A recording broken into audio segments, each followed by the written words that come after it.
Imaginez la scène. Vous avez une entreprise, vous décrochez un gros contrat avec un client, disons le port autonome de Doualin. Vous faites le travail, vous envoyez votre facture, et puis vous attendez. Classique. Les semaines passent, puis les mois, et toujours rien. L'argent n'arrive pas. Alors là, on commence à s'inquiéter, on passe des coups de fil, et on finit par découvrir le pot aux roses. La facture, en fait, elle a été payée il y a des mois. Oula. Alors la question à plus de 8 millions de francs CFA, c'est où est passé cet argent ? Et c'est là que notre histoire commence. C'est un vrai thriller financier en fait. On a devant nous une pile de documents judiciaires qui viennent du Cameroun, un jugement, des PV, un mandat d'arrêt. Et en les assemblant pièce par pièce, on va reconstituer une affaire qui part d'un simple retard de paiement et qui finit au pénal. C'est exactement ça. On va plonger dans ce dossier pour tout comprendre. Les acteurs sont assez clairs. D'un côté, on a la plaignante, Dame Ekedi Nicole, qui représente sa société ProStar. D'accord. De l'autre, l'accusé principal, mais c'est Fritz France, qui est agent administratif au port. Mais attention, il y a des personnages secondaires qui sont cruciaux. Ibok Emmanuel, le gérant de ProStar, et un jeune stagiaire, Arthur Bekombo, qui s'est retrouvé au milieu de tout ça. Un peu malgré lui, j'imagine. Voilà. Notre but, c'est de suivre la piste de l'argent, de décortiquer les arguments de chacun, et de voir comment la justice a essayé de démêler tout ça. Et juste avant de rentrer dans le vif du sujet, il faut bien comprendre le terme retenu par le tribunal, abus de confiance. C'est pas juste un mot. Juridiquement, ça veut dire qu'on a détourné un bien qu'on vous a remis volontairement pour un but précis. On vous a donné les clés en somme. Exactement. Et humainement, c'est encore plus fort. C'est une confiance qui a été trahie. C'est ce mécanisme de trahison qu'on va voir à l'œuvre tout au long de cette affaire. C'est très clair. Alors, revenons au début. Comment est-ce que Dame Ekedi Nicole s'aperçoit qu'il y a un vrai problème ? Au départ, c'est juste une anomalie, quoi. Elle pense que c'est un simple retard. Elle a ce stagiaire, Arthur Bekombo, qui est censé faire le suivi des paiements. On imagine bien les premières conversations. Alors Arthur, des nouvelles du port ? C'est ça. Non, pas encore, les délais sont un peu longs. On met ça sur le compte de la lenteur administrative. C'est normal au début. Oui, la bureaucratie, surtout avec une grosse structure comme le port, on peut comprendre. Mais bon, à un moment, le doute s'installe, j'imagine. Le doute, puis l'inquiétude. Et le point de bascule, d'après les documents, il arrive environ 2 mois plus tard. Elle décide de mener sa propre enquête, et là, elle tombe sur la pièce qui change tout. Une copie de l'ordre de virement. Ah ! Datée du 27 septembre 2022. Et là, c'est le choc. C'est écrit noir sur blanc, le port autonome de Douala a bien payé.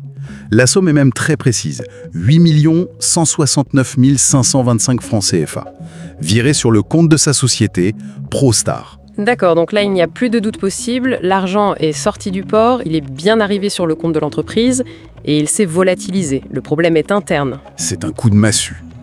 Ce n'est plus un client qui est en retard. C'est une suspicion de détournement en interne. Et il y a un détail fascinant dans le dossier, qui montre que la pression monte très vite. C'est-à-dire ? Avant même qu'elle dépose plainte, un intermédiaire la contacte pour lui proposer un arrangement à l'amiable. Attendez, quelqu'un essaye déjà d'étouffer l'affaire, hein. C'est presque un aveu, non ? C'est une excellente lecture, oui. Proposer un arrangement avant même que la machine judiciaire ne soit lancée, ça suggère que la partie adverse sait qu'elle a des choses à se reprocher. Mais Dame Ekedi, elle, refuse. Elle veut aller jusqu'au bout. Elle refuse net. Pas d'arrangement en coulisses. Elle veut que la justice s'en occupe. Et c'est là que l'enquête démarre pour de bon. Alors, on en arrive à Ibok, le gérant. L'argent est sur le compte de l'entreprise. Normalement, l'histoire devrait s'arrêter là. C'est son travail de gérer ça. Mais c'est précisément là que tout bascule. C'est l'épicentre du séisme, exactement.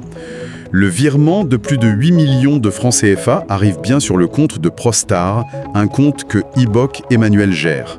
Son rôle, c'est de sécuriser cet argent. Mais au lieu de ça, il va prendre un tout autre chemin.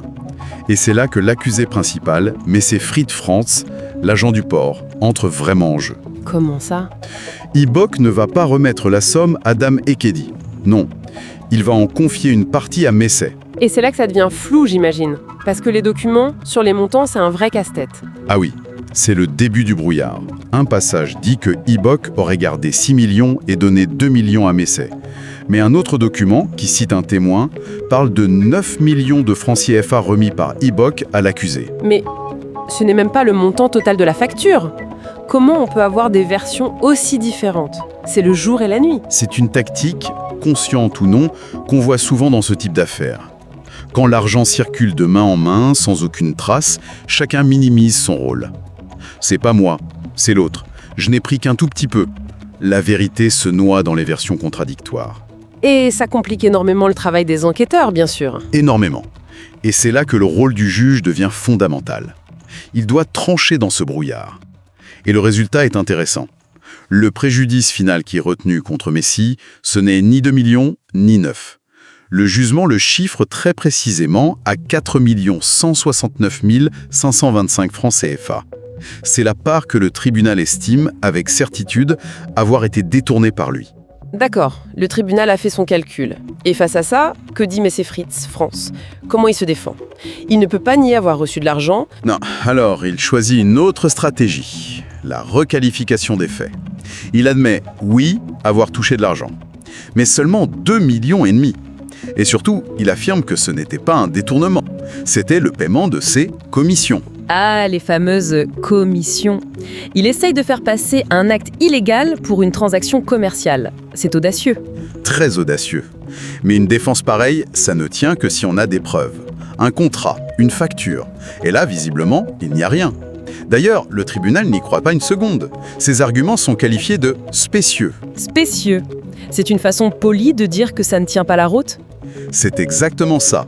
En langage juridique, ça veut dire que c'est un argument trompeur, sans fondement solide. Et en face, l'accusation devait avoir du lourd. On a parlé de l'ordre de virement, bien sûr, mais le dossier mentionne un élément. Un élément qui a dû tout faire basculer. Il y a en effet un élément qui change complètement la donne. Attendez, un enregistrement audio? Bingo. Ah non, mais là, dans ce genre d'affaires, c'est la preuve ultime, non? Ça a dû être un moment incroyable au tribunal. C'est le clou du spectacle, la pièce maîtresse. On passe de parole contre parole à une preuve matérielle tangible. Et dans cet enregistrement, Messi aurait non seulement reconnu les faits, mais il aurait même essayé de se défausser sur l'autre. Il charge Ibok. Exactement. D'après les documents, il dit que c'est Ibok qui lui a fait faire le coup. C'est énorme. C'est un aveu où il admet le détournement tout en se présentant comme un simple exécutant. On comprend mieux pourquoi sa défense sur les commissions n'a pas tenu. Absolument.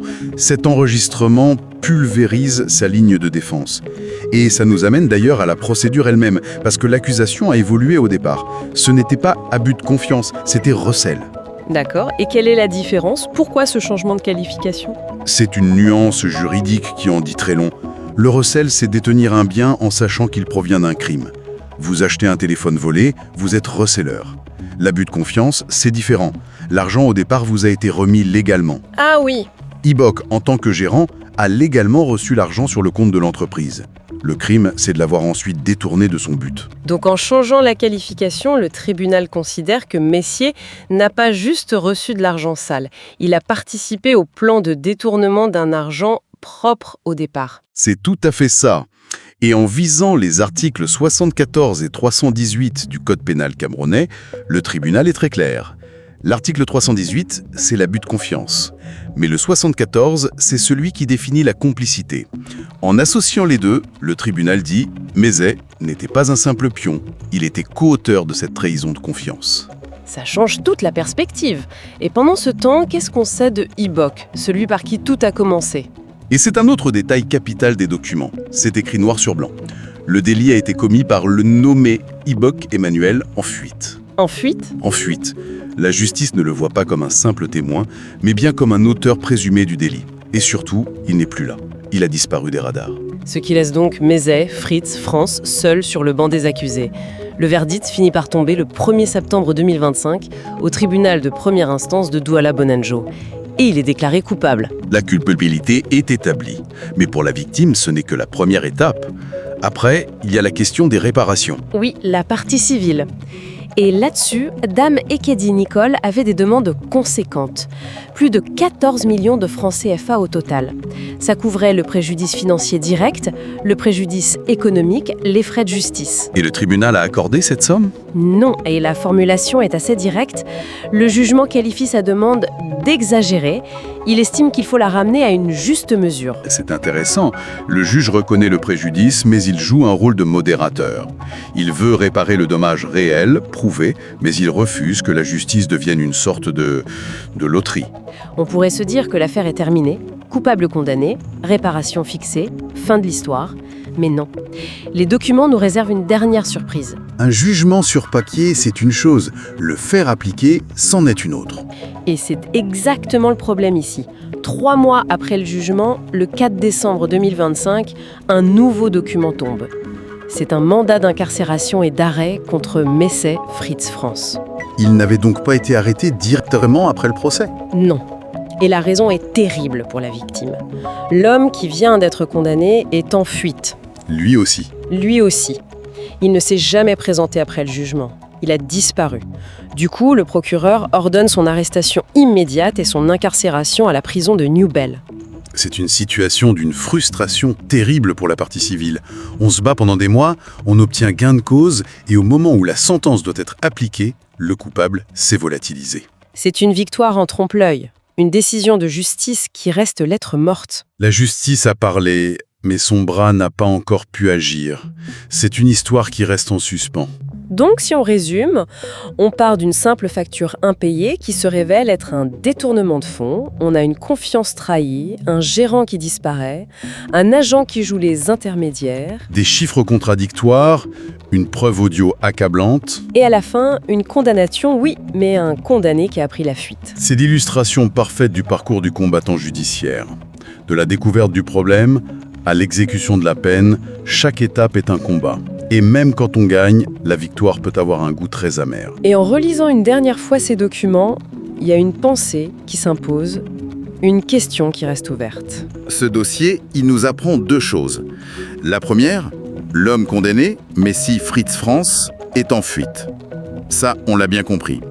Mais les mêmes documents nous rappellent que son complice présumé, Ibok Emmanuel, Celui qui a reçu l'argent en premier. lui aussi est en fuite. Et ce, depuis bien plus longtemps. On a donc 2 fugitifs pour une seule et même affaire, ce qui amène une perspective assez troublante. C'est la pensée finale que ce dossier inspire. L'homme qui a été condamné, était-il vraiment le cerveau? Ou n'est-il qu'un maillon, peut-être même secondaire, dans un plan orchestré par Ibok, celui qui a eu le temps de disparaître bien avant tout le monde? Et finalement, que reste-t-il de la justice quand les 2 principaux responsables se sont évaporés, laissant la victime avec, pour seule consolation, une pile de documents judiciaires? La question reste